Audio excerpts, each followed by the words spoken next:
How's it going? And welcome back to another episode of Whiteboard Jiu-Jitsu. Today we're going over the best positions for sport jiu-jitsu. Okay? When I was thinking about the best positions for sport jiu-jitsu, I was thinking about ability to sub. How much are you able to control your opponent? Did you score points off that position, and are you able to score more points? And how safe are you in that position? So that being said, let's go over them. Okay? The first one is back control. Back control wins just for the fact that you're behind your opponent and all his weapons are in front of him. So the safety factor is there. Okay. Not only that, you have a lot of submissions. You have awesome control over your opponent.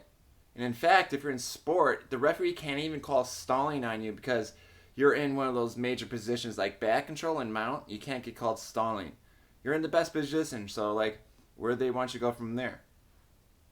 And not only that, from back control, it's easy to transition into mount. So back control is this, to me, ultimate position you want to find yourself in a sport jiu-jitsu fight.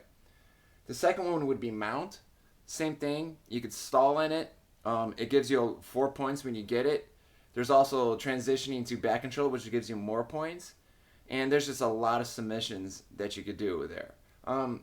Safety-wise, you are in front of his arms now and his legs. So that could cause a little bit more trouble. But other than that, you're still in a really good spot for a sport jiu-jitsu fight. Third one is close guard.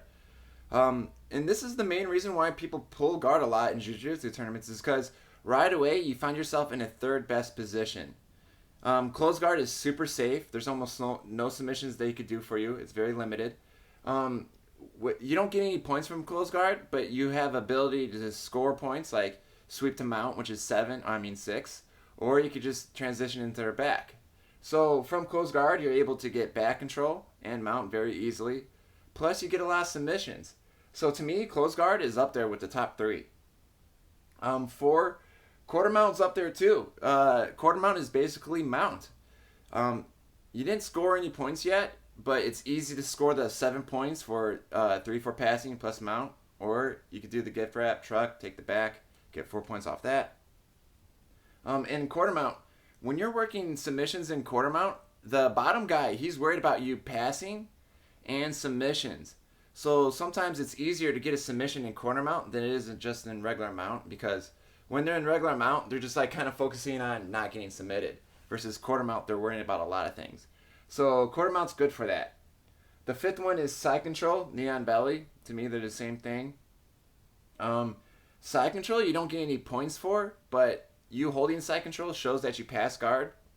So you get 3 points for passing that guard. You have a great spot for a lot of submissions. You have good control of your opponent. He does have some submissions on you, so you're not necessarily safe. And you could call it stalling, so you're not in one of the best positions. You still need to keep moving if you're in side control. But if you're in side control, knee on belly, you're definitely on the right track. Just don't stop moving and keep on moving for one of these other positions to get you back or mount. So when you're rolling, I hope that you keep this stuff in mind and start looking for these positions and not let your opponent put you in these positions at the same time. And good luck.